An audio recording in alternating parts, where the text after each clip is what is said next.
Okay, so as you can see on my YouTube channel, it has the videos. I know you cannot see the top because of the camera, but I'll make this brief.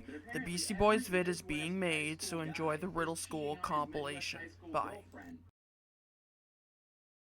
Remember when you were younger you checked out this little thing called Flash games?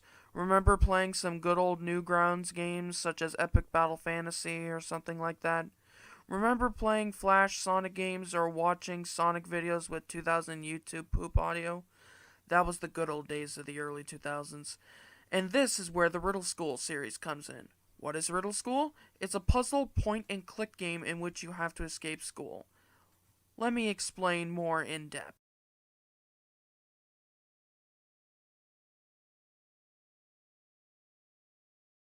Riddle School follows the story of Phil, whose last name is Eggtree, but that's not revealed until later, who is bored in class and wants to escape.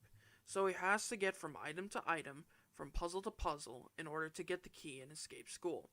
Spoiler alert, it's really bloody short. Seriously, you go and get the hall pass, but not before getting the feather duster, giving that to the janitor, getting $1, giving it to the kid who probably has diabetes to fall on the floor, then going into the box office, clever joke there, John Bro, and then running to get the key and then getting the hell out. That's about it.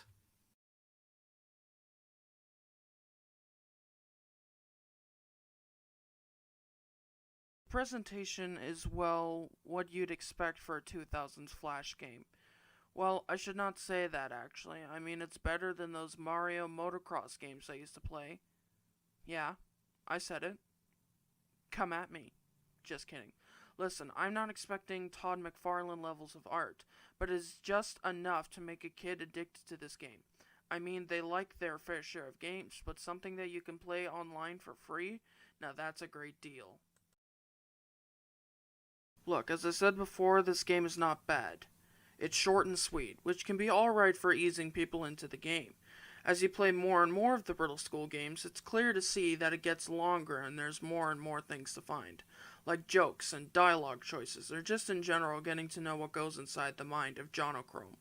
For example, when the game was originally titled Madness, it was basically a Columbine simulator. Of course, he did not have a good awareness of what was offensive or not then. And at that point, if the game was titled Madness and you actually had to shoot through the school, it'd probably appeal to 12-year-olds more than us. Actually, it would be right up there with the original Manhunt, Banned. But he did not make it into a Madness game. He made it into an original game with a character who spews lines of snarky remarks and always wears his iconic green sweater since high school and beyond. This, ladies and gentlemen, is a good call, because this appeals to everybody, from kids to teens, or just nerds in general. As if you search for Riddle School, you will see multiple Let's Plays and fandom Wikipedias where you will see everybody has gotten to know Phil Eggtree. But you already know that. You can now buy Jonochrome games off of Game Jolt. This, ladies and gentlemen, should be right up there with Alien Hominid, Binding of Isaac, and Super Meat Boy on all consoles, including Steam. Jonochrome, I please pray to God that you make this a Steam release. I bet everybody would like that. Did not have enough to talk about. Ladies and gentlemen, I'm leaving the floor. Thank you for your patience. Subscribe. Okay, so I really did not show a lot of footage for the first Riddle School video.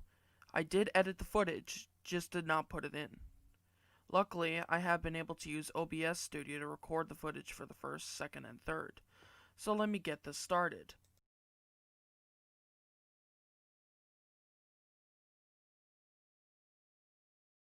So, a lot of things happened in 2006. Dragon Force released Inhuman Rampage, Guitar Hero 2 released on the PS2, and Saints Row hit the scene in August. But that was many moons ago. To be very honest, I never really wanted to play the Riddle School games until now, in 2020. Because of John Bro, who, might I add, is a bloody genius. The game, in case you have not watched his channel, is a game that basically utilizes your mind and puzzles to escape school. This concept is good, albeit it has been copied to death by many others. But hey, it was 2006. At that time, you probably bought Windows Vista.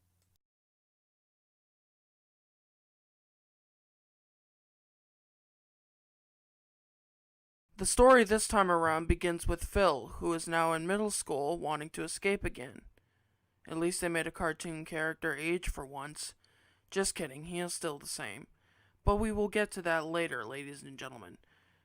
Around this time, he is in a music class with Mr. Bo. Yeah, that's his name. And gathers up $1 to give to Fred so that way he can escape.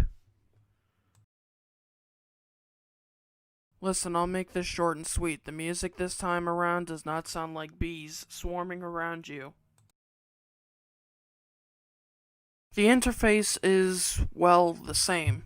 And I forgot to mention this in my video, but according to Jonachrome, the interface where you select the game and or options was taken from Tactical Assassin.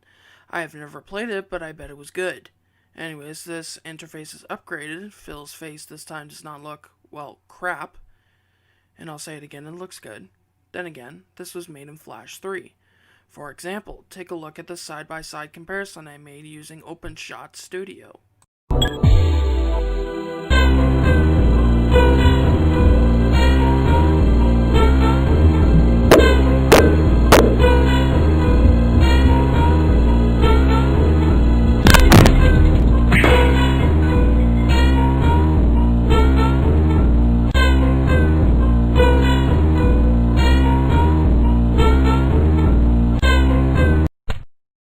See what I mean? Well, according to my footage from when I recorded Riddle School 2, it is about 4:50, which is significantly longer than the first one, depending on if you know what you're doing, that is. Excuse me. The game also has a lot more detail and bright colors, which is great, but to me, this is if like John Bro decided to release an add-on. You know what I mean. Granted, it takes place in middle school, but some of the characters look the same. And they were made in the same year. Bloody hell. This is basically Riddle School 1, but with a fresh coat of paint. Okay, to be fair, it's somewhat not really. I mean, the models in the game look updated. Smiley almost has a human-shaped head instead of a flat tire head. It's great.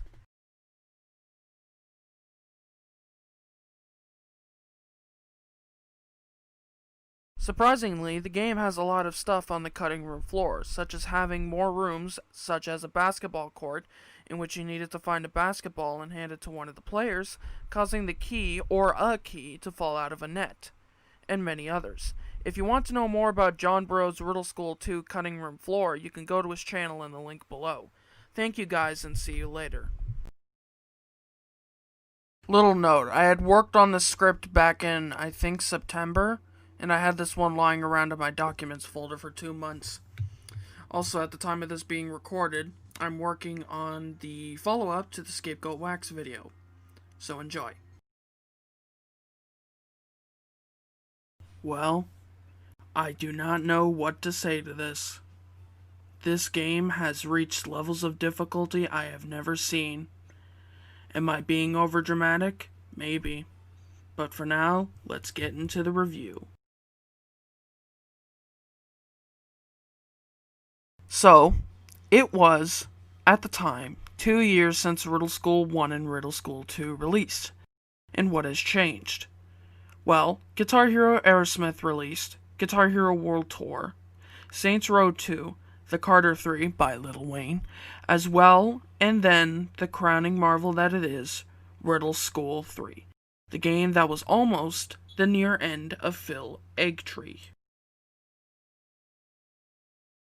Well, Riddle Elementary in the middle school has now been upgraded to house the 7 students, as it is now a high school. And what better way to relate to those high school students is to show how boring it is, as Phil Eggtree is at it again. He decides he wants to get out of school, so he finds a piece of gum and a ruler, gets a rubber band, slingshots it to Mr. Soggy, and oh, who am I kidding? You've probably seen lots of people play this game, I do not even have to say this.